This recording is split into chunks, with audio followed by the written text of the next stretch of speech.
Bien sûr que non, le PSG n'a pas perdu contre Chelsea. Regardez tout le parcours qu'ils ont fait jusqu'à présent. Ils tapent tout le monde et ils arrivent hier et ils font ce malheureux résultat. Alors ça, c'est dû à plusieurs choses. La première, c'est que l'accumulation des matchs et des exploits fait que, au bout d'un moment, il faut bien que ça redescende. Il faut bien que ça retombe tôt ou tard. Donc là, c'est retombé hier. Je pense qu'il y avait une accumulation, une saturation physique et mentale qui fait que... Mais cette saturation a été provoquée par Chelsea. Ils ont eu le mérite d'avoir pu provoquer ça. Et comment ils ont fait ça? Très simplement parce qu'ils ont... écoutez, moi je dirais pour ma part qu'ils ont eu quand même l'arbitrage, c'est pas une excuse, hein, mais l'arbitrage il était un petit peu maison quand même, parce que ce petit avantage là où cette comment dirais-je, cette délicatesse du côté de l'arbitrage a fait que Chelsea a pu dès le départ, dès la première minute, et je pense qu'ils sont venus pour ça, provoquer, pousser physiquement, pousser moralement le PSG dans ses retranchements. Ils ont pris beaucoup de coups, beaucoup de blessures, beaucoup de fautes non sifflées, beaucoup de coups francs non sifflés. Bon, tout ça, ça fait que au bout d'un moment, forcément, ça te met un petit peu les nerfs.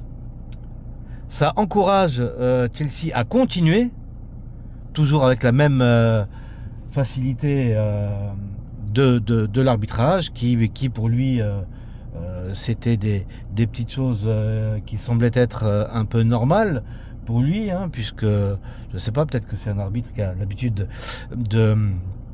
d'être assez open au niveau du jeu, hein, du jeu musclé, et donc il laissait un petit peu jouer lorsqu'il y avait un petit peu de physique assez dur et lorsqu'il y avait du rentre dedans. Donc ça a fait que le PSG après, voyant qu'ils se prennent une faute, deux fautes, trois fautes, un coup franc, deux coups francs, trois coups francs qui ne sont pas sifflés, forcément ça te met pas dans les meilleures conditions, ça te sape le moral, physiquement tu étais déjà sur la limite, là t'as carrément sombré de l'autre côté, et voilà, la défaite est uniquement due au fait que Chelsea a attaqué physiquement, a bousculé physiquement, a commis beaucoup de fautes qui n'ont pas été sifflées par l'arbitre, et puis ça a engendré le résultat que vous connaissez. Voilà.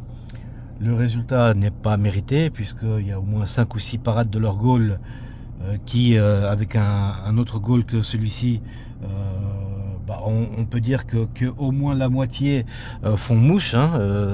Il y en a 2 ou 3 qui rentrent, hein, tranquille.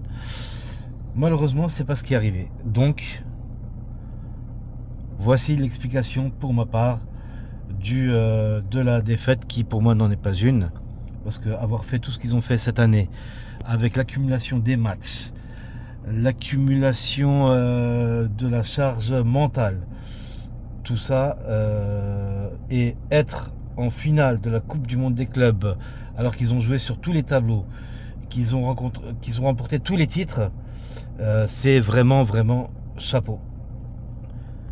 Je félicite Chelsea pour sa victoire, bien évidemment, mais je félicite surtout le Paris Saint-Germain avec son parcours inégalé, à mon sens, au jour d'aujourd'hui.